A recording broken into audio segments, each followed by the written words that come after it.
আব্বাসীয় বংশের শ্রেষ্ঠ খলিফা হারুন আর-রশিদ তিনি অত্যন্ত দয়ালু এবং পরাক্রমশালী আল্লাহ-ভীরু একজন শাসক ছিল। হারুন আর-রশিদ প্রতিদিন বাগদাদের শহরে ছদ্মবেশ ধারণ করে বিভিন্ন অলি-গলি ঘুরে বেড়াতো তার বিশ্বস্ত সঙ্গী জাফরকে নিয়ে। একদিন তিনি রাতে বেলা তার বিশ্বস্ত সঙ্গী জাফরকে নিয়ে বের হলেন। তিনি বাগদাদের বিভিন্ন গলি ঘুরে বেড়াচ্ছিল এবং জনগণের যে অবস্থা সেটা তিনি পর্যবেক্ষণ করছিল। তিনি হঠাৎ একটি নির্জন মসজিদের কাছে গেলেন, দেখলেন বেশ কিছু লোকের সমাগম রয়েছে। পাশে একটি বৃদ্ধ লোক ছেঁড়া জামা পরে তার চেহারাতে নূর চমকাচ্ছিল এরকম একটি বৃদ্ধ লোক বসেছিল। হারুন আর-রশিদ বৃদ্ধ লোকটিকে জিজ্ঞাসা করল, বাবা, আপনাকে দেখে মনে হচ্ছে আপনি আগামীকালকে যে কি খাবেন বা আপনার আগামীকাল নিয়ে আপনার কোনো চিন্তা নেই। আপনাকে দেখে মনে হচ্ছে আপনি খুব অসহায়ভাবে আপনার জীবনযাপন করছেন।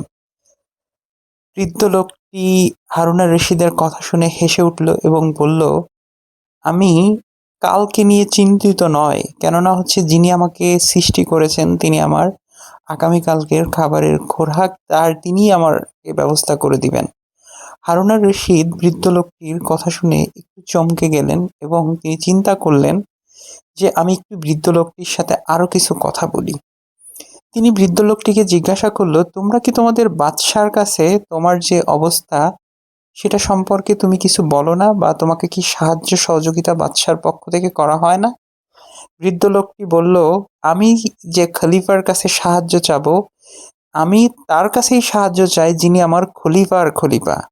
হারুন আর-রশিদ বৃদ্ধ লোকটির কনফিডেন্টমূলক কথা শুনে তিনি অবাক হলেন এবং তিনি তার সফরসঙ্গী জাফরকে নিয়ে প্রাসাদে চলে গেলেন এবং তার সভাসদকে নিয়ে তিনি তার আসনে বসলেন এবং সবাইকে জিজ্ঞাসা করলেন, তোমরা কি বাগদাদ শহরে যেসব অসহায় মানুষ আছে তাদের কি সাহায্য সহযোগিতা করো না? তার যে মন্ত্রীগণ ছিল তারা বলল যে, হুজুর, আমরা সবাইকে ঠিকঠাকভাবে সাহায্য সহযোগিতা করছি।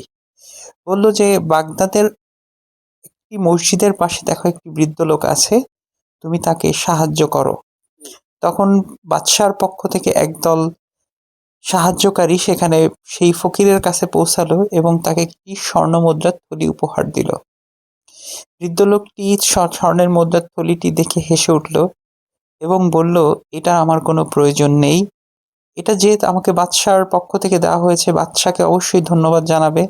আমি তার কাছ থেকে সাহায্য নিয়ে চলতে চাই না। আমাকে সাহায্য করবেন স্বয়ং যিনি আমাকে তৈরি করেছেন। আমি যার জন্য ইবাদত করি তিনিই আমাকে সাহায্য করবেন, তার কোনো সাহায্যের আমার প্রয়োজন নেই। বাদশাহ ফকিরের কথা বা তার আত্মবিশ্বাস দেখে তিনি অবাক হলেন এবং তিনি মুগ্ধ হলেন।